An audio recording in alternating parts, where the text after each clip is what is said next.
मंडळी, मेष कुंभ मीन राशींची साडेसाती सुरू आहे, तर धनु सिंह राशीला शनीची ढेया सुरू आहे. हा नेमका शनीच्या साडेसातीचा विळखा आहे की परिवर्तनाची संधी आहे? मेष कुंभ आणि मीन राशीसाठी येणारा काळ कसा असेल? धनु सिंह राशीला या काळात कोणत्या अडचणी येतील आणि कोणते बदल त्यांच्या आयुष्यात घडतील? चला सविस्तर जाणून घेऊया. ज्योतिषशास्त्रानुसार शनी ग्रहाचा प्रभाव मानवी जीवनावर खोलवर पडत असतो. सध्या शनिदेव मीन राशीत विराजमान असून ते 3 जून 2027 पर्यंत याच राशीत असतील आणि त्यानंतर मेष राशीत प्रवेश करतील. या संक्रमणामुळे सध्या मेष, कुंभ आणि मीन या 3 राशींना साडेसाती सुरू आहे, तर सिंह आणि धनु राशींना छोटी ढेया सोसावी लागत आहे. त्यामुळे येणारा काळ 3 राशींसाठी कसा असेल ते ज्योतिष अभ्यासक दीप्ती जोशी यांच्या माहितीतून जाणून घेऊया. पहिली, मेष रास. आता संघर्षातून कठीण प्रवास कसा होणार आहे? तर साडेसातीचा पहिला टप्पा हा 19 मार्च 2025 पासून सुरू झालेला आहे.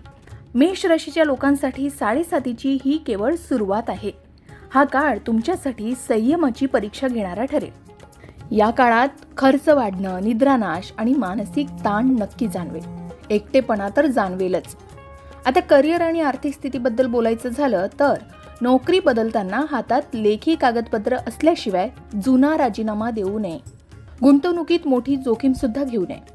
फसवणुकीची शक्यता आहे, त्यामुळे सावधान राहण्याचा सल्ला दिला जातोय.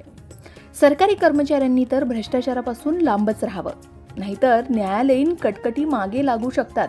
एवढंच नाही तर नात्यात गैरसमज निर्माण होऊ शकतात. मात्र मे महिन्यानंतर ऑनलाईन माध्यमातून एखादी नवीन व्यक्ती तुमच्या आयुष्यात येण्याचे संकेत असल्याचं सांगितलं जात आहे. महत्त्वाचं म्हणजे मे ते जून दरम्यान अपघाताचे योगही आहेत, त्यामुळे प्रवासात विशेष काळजी घेण्याचा सल्ला दिला जातोय. जुलै 2026 पर्यंत त्रास जास्त जाणवेल. त्यानंतर ऑगस्ट 2026 पासून मनावरचा ताण कमी होणार असल्याचंही सांगितलं जात आहे. त्यानंतर कुंभ रास. कुंभ राशीच्या साडेसातीचा अंतिम टप्पा सुरू आहे. मार्च 2025 पासून सुरू झालेली ही साडेसाती आता 3 जून 2027 ला संपणार आहे. कुंभ राशीच्या लोकांसाठी आनंदाची बातमी अशी की तुमचा कठीण काळ आता संपत आला आहे. गेल्या काही वर्षातील जबाबदाऱ्यांचा डोंगर आता हलका नक्कीच होईल. आर्थिक स्थितीबद्दल बोलायचं झालं तर पैशाची आवक हळूहळू सुधारेल. जुन्या अडकलेल्या गुंतवणुकीतून अनपेक्षित परतावा मिळेल. नवीन घर किंवा गाडी घेण्याची स्वप्न सुद्धा पूर्ण होऊ शकतात. नाते संबंधांबद्दल बोलायचं झालं तर बिघडलेले संबंध सुरळीत नक्कीच होतील. जुनी ओळख असलेली व्यक्ती पुन्हा संपर्कात येऊ शकते. मात्र ऑगस्ट 2026 पर्यंत अहमभाव म्हणजे इगो बाजूला ठेवून वागणं हिताचं ठरू शकणार आहे.